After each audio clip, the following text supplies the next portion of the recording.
Well, hello there, Guardians. My name is Pone, and I'm your host for this gun review. Today, we're going to be taking a look at the Universal Remote. Now, I really like this gun. In my opinion, if not the most underrated, one of the most underrated weapons in the game, especially hiding in the shadow of the Fellwinners. Now, a lot of people are just kind of like, I don't even want to try anything else, because so many people have those. They do not understand that a very, very good one still exists in the primary slot with the Universal. And in my opinion, I prefer it over the Fellwinners, and I'll explain why here in due time. So let's just start with the basic stuff about this gun. I don't have a lot of actual stat-based, information to give to you guys because it's just generally not out there on the internet right now. I haven't found anything reasonable or trustworthy to kind of feed you guys this information about the gun, so I'm simply going to have to go off of how I feel, and that is completely okay in my opinion. You're going to see this gun absolutely melt, and it has some very, very unique perks. As you guys know, this thing has a decent rate of fire. It starts with 5 shells, and its ability is what makes it stand out so much, that aiming down sight increases the damage, so that is absolutely beautiful when you snipe. You're going to see snipes. You're going to see actual headshot snipes. And that's what makes it so beautiful. This gun seriously kills people in a range that I don't get from my Fellwinners. It's amazing. So what I do differently with this weapon over, say, a Fellwinners or something like that, is for the most part, you go for center mass. You want to try to get the majority of the pellets, the majority of the buckshot to hit center mass. With this gun, I recommend aiming towards the shoulder/neck region, and the reason for this is you're still going to get a significant amount of damage hitting to the body, but you're also going to have that increased precision damage to the head, and with the scope available on this gun, that is actually a pretty reasonable thing to do. I find myself being extremely consistent. You're going to see situations in this gameplay where I get like headshots with this gun, and you'll look at it and you'll be like, okay, so no, the Fellwinners wouldn't have been able to do that. So that's what makes it so amazing. Not only is it awesome, it's a primary. It's the primary that you keep grabbing special ammo for because you forget it's a primary. It's like the worst habit with this gun. But I absolutely love the gun because it's great in close quarters.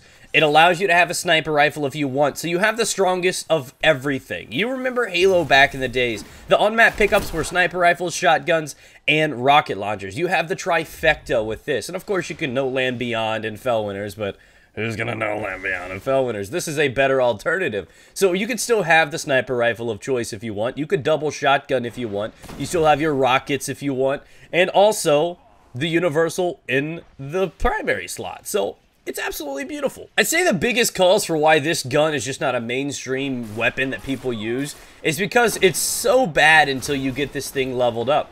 I am going to be completely honest with you guys that it's hella bad. I mean, it's got a great perk system. It's amazing. And as many of you guys that have leveled up shotguns know, like without Hammer Forged or the special second tier perk or anything like that, most shotguns just do not hold a light to anything. And this thing right here just... It grants me confidence. I feel good using this weapon. I don't feel like I'm just bursting around. I feel like I need to actually try with this gun. It's just not so easy to use, so it adds that challenge to it.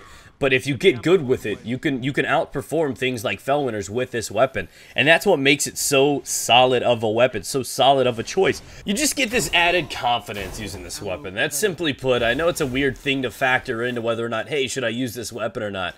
But you know that if you ever get in a predicament with this weapon, you know that its range has definite possibilities and potential with it. You've been in those gunfight situations where you have a shotgun, the other guy's got a gun like a hand cannon, you're simply out of range, but if you were just a little bit closer, you would have killed him or at least damaged him.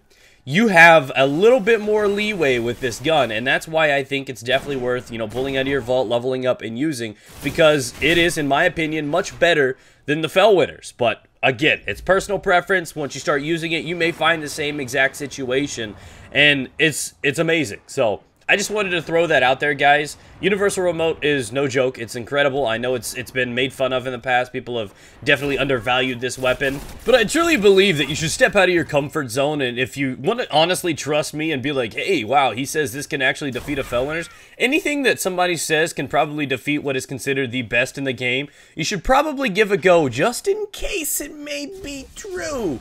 Space magic, you dick! So, with that, thank you guys for watching. Enjoy the rest of the gameplay commentary. I'm going to go do Easter things with eggs and stuff, and I will catch you around. Have a great holiday weekend, and I will see you guys sometime soon.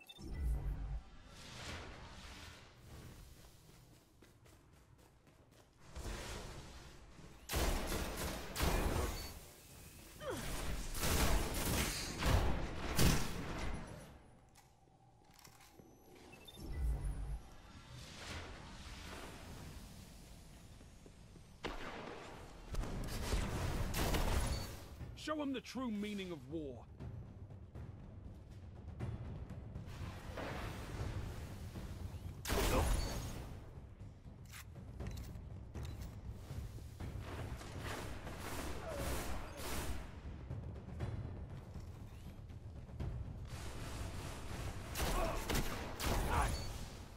You've shown your might, Guardian.